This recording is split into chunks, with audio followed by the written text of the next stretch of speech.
Boker Tov, good morning. Still have a bit of wonderful weather here this morning, a little more than was originally predicted. But, weather is weather. We have to see what it is we actually get and what we're able to make inside and outside.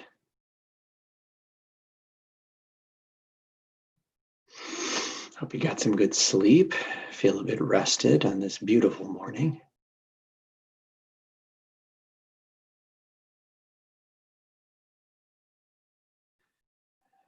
Yeah, where we can say Boker Tov together.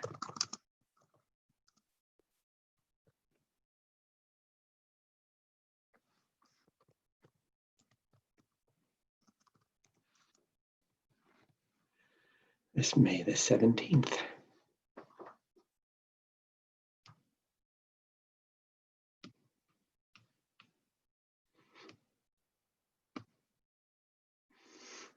Yes, good morning, Boker Tov. It's good to see any of you and each of you as we get together this morning. It'll be time for us to begin soon.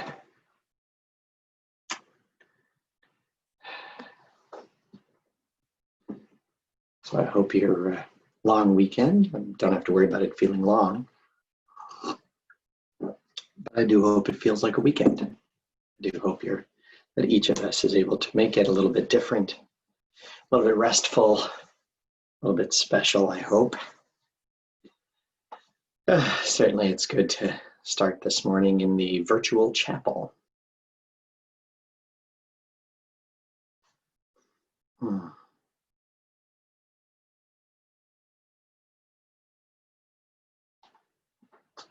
Yes, well, Boker Tov, Steve, thanks for being right at the stroke of 7:30 this morning. Boker Tov to all, and it's wonderful to be here together this morning as we take a moment for this Boker Tov from Temple Sinai moment, an opportunity for us, thanks to our synagogue home, to connect, to reflect, and to remember. And as we start on this beautiful day, we start with a few prayers to help us find our place this morning. And while we won't necessarily be saying Matovu every day, I want to take a moment today for us to join in Matovu as well. The first line of which was offered by the ancient enemy of Israel, if you will, the seer Bilam in his story in Parashat Bilak. That's coming up in a number of weeks. That includes that first line that we'll come back to later today, Matovu ohalecha Yaakov. How good are the places that you live, your tents, O Jacob, Mishkanotecha Yisrael, the places that make up your neighborhoods, O people of Israel. We start each day being reminded, at least in part, that our dwelling place, even though we have a private place and a private moment, our dwelling is never alone. Let's join together in Matovu. Matovu ohalecha Yaakov, Mishkanotecha Yisrael. Va'ani barov chastecha avovetecha, eshtachave el hechal kodshecha b'yiratecha, Adonai ahavti ma'on betecha, u'mikom mishkan kvodecha, va'ani eshtachave ve'echra'a, evelacha lifnei Adonai usi, va'ani tfilati lecha Adonai et ratzon, Elohim barov chasdecha, aneni be'emet yishecha. And we continue with our morning prayers that we have begun to offer together, especially this prayer for the miracle of body and spirit that is us, is our reality each and every day. Blessed eternal God, creator of the universe, you have fashioned our bodies with wisdom, creating within us a finely balanced network. To stand before you in prayer is itself a fragile miracle. Eternal God, we praise you as the healer of body and spirit, and the one who is maflila sot, who creates the wonder that is our existence, our survival, our ability to live and thrive each and every day. And now from the body and the soul to the mind, as we join in the prayer for Torah study that not only thanks God for the opportunity to delve deeply into life, into learning, and into the ideas and traditions and heritage of our people, but reminds us that we need to make it sweet to generation after generation. Baruch atah Adonai Eloheinu melech haolam, asher kidshanu b'mitzvotav v'tzivanu la'asok b'divrei Torah, v'arevna Adonai Eloheinu et divrei Toratcha b'finu ובפי עמך בית ישראל, ונהיה אנחנו וצאצאינו וצאצאי עמך בית ישראל, כולנו יודעי שמך ולומדי תורתך לשמה. ברוך אתה אדוני, המלמד תורה לעמו ישראל. And having had the opportunity to show our gratitude for the tradition that we have, we now take a moment to recite Shema together, some of the most precious of the words that we find in our Torah tradition. So let's take just a second to prepare ourselves. And let's join together. Shema Yisrael, Adonai Eloheinu, Adonai Echad, Baruch Shem Kavod Malchuto Le'olam Va'ed, Ve'ahavta et Adonai Elohecha, בכל לבבך ובכל נפשך ובכל מאודיך, והיו הדברים האלה אשר אנוכי מצווך היום על לבביך, ושיננתם לבניך ודיברת בם, בשבתך בביתך ובלכתך בדרך ובשוכבך ובקומך, וקשרתם לאות על ידיך, והיו לטוטפות בין עיניך, וכתבתם על מזוזות ביתך ובשעריך. ויאמר אדוני אל משה לאמור, דבר אל בני ישראל ואמרת עליהם, ועשו להם ציצית על כנפי בגדיהם לדורותם, ונתנו על ציצית הכנף פתיל תכלת. והיה לכם לציצית, וראיתם אותו, וזכרתם את כל מצוות אדוני, ועשיתם אותם, ולא תטורו אחרי לבבכם ואחרי עיניכם, אשר אתם זונים אחריהם, למען תזכרו ועשיתם את כל מצוותיי, והייתם קדושים לאלוהיכם. אני אדוני אלוהיכם, אשר הוצאתי אתכם מארץ מצרים, להיות לכם לאלוהים. אני אדוני אלוהיכם, Adonai Elohechem, Emet. May in these words that we have, may we find a real truth that speaks to us and that enables us, that empowers us to speak to others. Well, welcome to this new week. A wonderful day to say hello to new possibilities, to new moments, and to continue as we have for the last couple of weeks to learn about our Shesh Zechirot, the 6 remembrances, 6 different moments, ideas that our tradition commands us, demands of us, encourages us, gives us the opportunity to remember and reflect on each day. So as we've learned them, we learned that it is that each day we should remember the Exodus from Egypt, freedom and responsibility, that each day, likewise, we should remember Shabbat, not just on its own day, but each day of the week, that we need to also remember standing at Sinai, that moment of profundity and that moment of being together, that we need to remember the evil acts of Amalek, of an enemy of the people, who saw only their advantage and not the goodness in each of us. And then today, the 5th of the 6 remembrances that it is ours to remember. And this one, the last 2, I think, are actually somewhat surprising, that we are commanded, so says our tradition, to remember that our ancestors angered God in the wilderness. And so here, that verse comes from chapter 9 of the book of Deuteronomy, verse 7, but let's start with verse 6, and verse 6 through 8, with 7 being the key one. We're going to take a look at them, but as we do, the English will not be enough, as we'll see. But we are reminded, as in the beginning of the book of Devarim, the book of Deuteronomy, in the voice of Moshe Rabbeinu, Moses, our teacher, there is a recalling, reflecting on what happened throughout the 40 years in the wilderness. In verse 6, it says, "Know then that it is not for any virtue of yours that the eternal your God is giving you this good land to possess." They're about to go into the land of Canaan, the land of Israel. "For you are Amkshe Olaf, you are a stiff-necked people. Remember, never forget how you provoked the eternal your God to anger in the wilderness, from the day that you left the land of Egypt until you reached this place. You have continued defiant toward the eternal.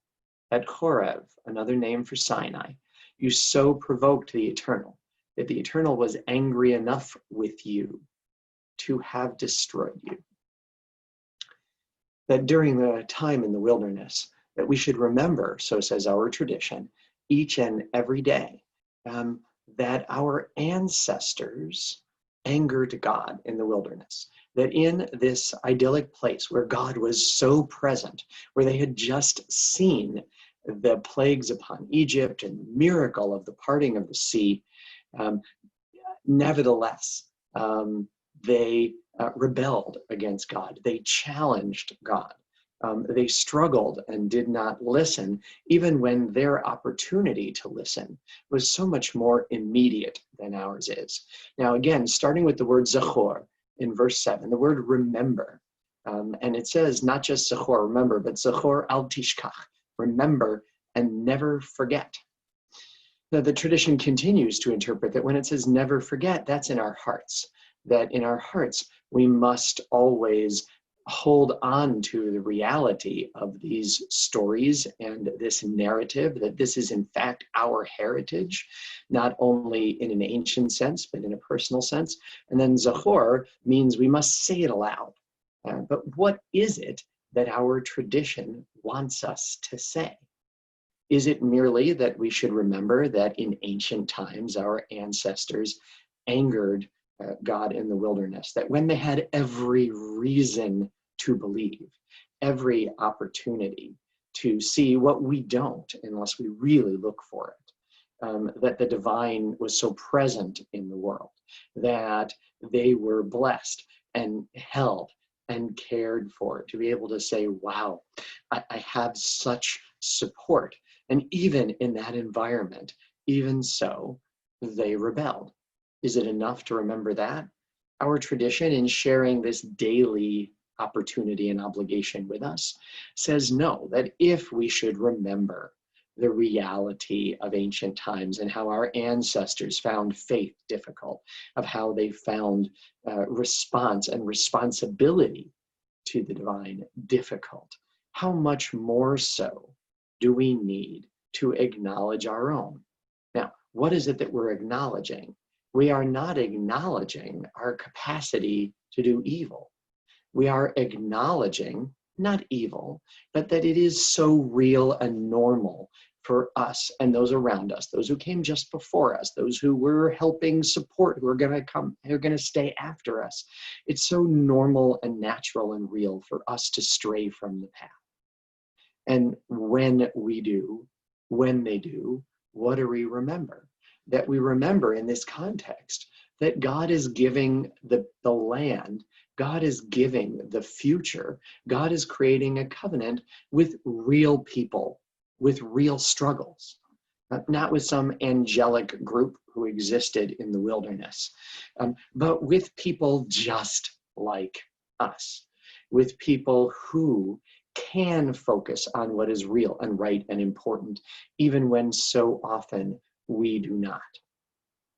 And so just like we read at the beginning of our service today, we had the words of Matovu from the prophet Bilam, who sought to curse the people of Israel.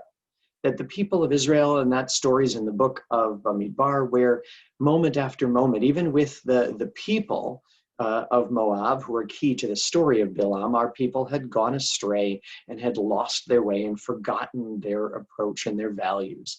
Even so, when Bilam went to curse the people, instead, God made sure that blessing came out. That blessing is a gift, not something that we have to earn by getting a certain grade in life. Yes, we should work hard and try to earn and appreciate every blessing in our life. but know well that blessings are meaningful, whether the divine or from us, when they are freely given, when they're given out of love, not when they're given because we're expecting ourselves or someone else to always live up to a particular standard. And as I said, I want to take a look at the Hebrew of this verse in a moment in particular, because something interesting happens. It starts, in continuing from verse 6, the word you in English is not adequately clear because it starts, it starts in the singular. Remember and never forget that you personally angered the eternal your God in the wilderness from the day you personally went forth from Egypt. And then until you collectively, boachem, the last word of the third line of Hebrew in verse 7, until you collectively were brought into this place. All of you together were defiant. That this verse switches in its middle and is the switching point in this chapter between the experience of the personal and that of the people at large. I think that's a reminder to us that eventually that following a path that we can be proud of is a personal struggle. It's one that we must personally approach, but one that we never approach alone. And in the fact that part of the meaning of being part of a covenant people is that when we do well, we in fact don't only support and help one and ourselves, that we in fact support one another. That even when we fail or founder, we can be brought into that next good moment and that next good land by our family, by our community, by our people, by those around us who are there with us and for us. That we each must continue to move forward ourselves, and yet we do not and need not do so alone. It's so important that especially those who are struggling and reaching and fighting, battling often, sad to say, in these difficult times might feel alone. And so it's become our custom during our Boker Tov moments each and every day for us to say our prayer for refuah, our prayer for healing and strength for those who are ill, for those who are isolated, for the families who cannot be with their loved ones who are unwell, and especially for those on the front lines who are standing on guard for us. For all and for any need we might have, we turn to these words of refuah. Yeshiberach Avotenu Abraham, Yitzchak, veYaakov, ve'imotenu Sarah, Rivka, Leah, veRachel, hu yirapeh et kol makotenu, yiratzon milfanecha Adonai Eloheinu, lahachal imam u'varapotam, vishlach lanu mehera, refuah shlema, v'ateret shalom, v'nomar, Amen. May the one who blessed our ancestors bless and heal all who suffer. May it be the divine will to provide healing and strength, reveal to us the holiness of life, the wholeness of shalom, and together we say, Amen. So having had this moment to connect and to reflect, we now pause and take a bit of time to remember. As we bring to mind those who died in recent days and weeks, those who died at this day in years past, and those whom we have taken into our hearts with our own. In the period of Shloshim, in the past 30 days, we extend our condolences to the families of Marcia Mason, Pauline Milrad, Oved Ben-Ari, Andrew Kosman, Paula Rich, Susie Matei Veda, and we remember all victims of violence and terror, including Amit Ben Yigal. It is our sad duty to report the death of our member Cheryl Okorovsky, daughter of Hyla and Paul Okorovsky, whose funeral will take place today. And it is our sad duty as well to report the death of Esther Siskind, aunt of our members Joni Shiner and Beverly Siskind, who likewise will be buried today. On your site, on this 23rd day of the month of ER, we honor the memories of Erwin Atlin, Samuel Benson, June Bussin, Ruth Gold, Hiroska Hirsch, Ray Katzman, Ilsa Konitz-Kallman, Kate Kellman, Meta Colon, Lillian Marks, Harry Merker, Irma Polasuk, Anne Rosenberg, Arnold Sparaga, Tony Spivak, David Sweet, Ben Yanover, John Zeeler. Zichronam Levracha. May their memories be a sweet and enduring blessing to us as we turn together towards sanctified by memory, towards glorified by hope in the Kaddish Yatom.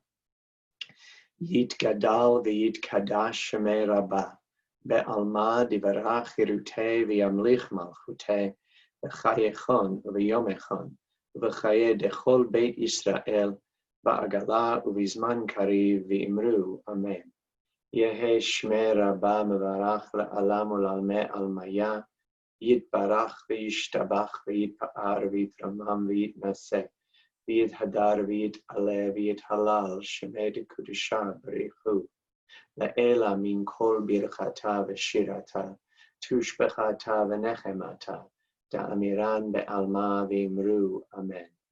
Yehe Shlama Rabba min Shemaya, v'chayim aleinu ve'al kol Yisrael v'imru. Amen. Oseh shalom b'imrumav, hu ya'aseh shalom aleinu ve'al kol Yisrael v'imru. Amen. May the source of peace send peace to all who mourn and strength and comfort to all who remember. And together we say, Amen. Boker Tov, make it a beautiful day, especially the earlier part of the day here in Toronto. That is, in fact, supposed to be such a beautiful day. Today also, we acknowledge a contribution to our Minyan Fund by the Polasuk family in honor of the Yortzeit of Irma Polasuk. May all of the memories and hopes be so much a part of our day today. Boker Tov, have a great one.